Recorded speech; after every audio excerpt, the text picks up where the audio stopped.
Alright, what is going on, everybody? Now today I have a very special review for a very special and highly anticipated plane for not just me, but for the entire RC community. So this is, of course, the DURAFLY EFXTRA Red Edition. And so I've been waiting for this plane for probably about 4 months. Ever since I saw that clip in one of the Hobby King daily videos. They wouldn't say what it was, but I knew what it was because I saw the label on it, or the EF Extra sign. And so just to go over it, quick review.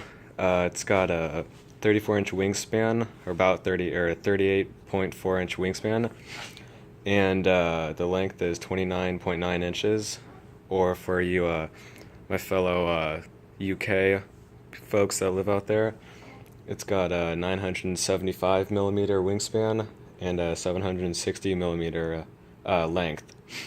And the ESC is a 60 amp Aerostar ESC, and the motor is a 3536 brushless motor, and the KV is 1780. And the battery it uses, or it recommends, is it's a 4-cell 1800 65 C constant discharge and 130 C burst. Great little battery. It's actually pretty big, but I also use these Zippy compact and Zippy Flight Max batteries, 4-cell 1800. This is a 40C. These two are 40Cs. This is a 35C discharge. And then for the 8-inch prop setup, I run a 3-cell 2200, but let's be honest, nobody's really going to run that. I'm just going to use these batteries for that. It runs a 7-inch prop for 4-cell, even though this is a 6. The reason why there's a 7-inch prop on there, or a 6-inch prop, is because, well, it kind of breaks props really badly when you land. So you really got to make sure you slow down and try to land with the prop sideways like this, as if you can.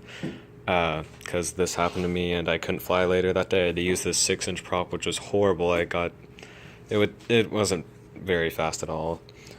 So you run the 7-inch prop.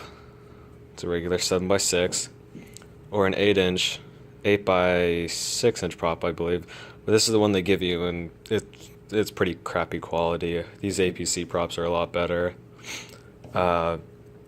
So the inside now has a lot more room, although it is kind of hard to get the battery in, especially with that really short lead. Can't really, there's not a lot of slack, so getting the battery in is a little bit of a struggle, but it's definitely doable. You're definitely going to want to use a regular 4-channel, no more than that, because there's not a lot of room. And one thing I found out that happens is the rudder push rod. This right here has the chance of cramming into the receiver, limiting your throw, so you got to be careful with that. And make sure it's set up right. I just use Velcro to hold mine down. So there you go. And then on the bottom, there are a bunch of carbon fiber strips. There's 2 torsional ones that go across the wing, and one really long one that goes across the entire across the entire wing. Goes from here all the way across. And if you saw my other video, I was doing super high speed figure 8s, and it was working. I mean, the wings have 0 flex in them at all. Yeah, it's just a great plane. This thing is freaking awesome. It's a lot better than my Stinger. If you saw my other videos, it has way better slow flight speed, and handles a lot better. It goes faster, and it slows down a lot better than the Stinger does. So overall, this is just a lot better plane. If you're thinking about getting the Stinger, rethink that and probably go with the EF Extra.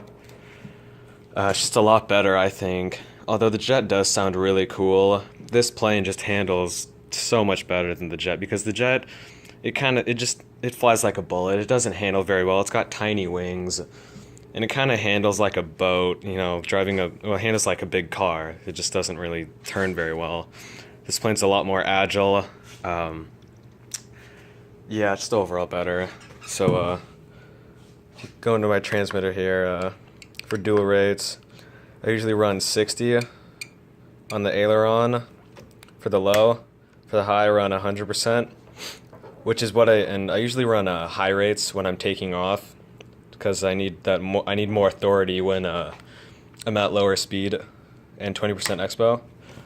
And now for the rudder or the elevator, 60% and 100% for high, 20% expo. And for the rudder, it's 70% because you're more likely that you're not gonna over control the rudder at low speed. So that's why I have more. And then high rates is 125 because I like that extra control. But most of the time when you're flying this, it's just you're gonna fly it bank and yank. So that's about it. You're using it on my DX6E transmitter. Great transmitter for the price. I think that's about it, guys. Catch you in the next video. Bye.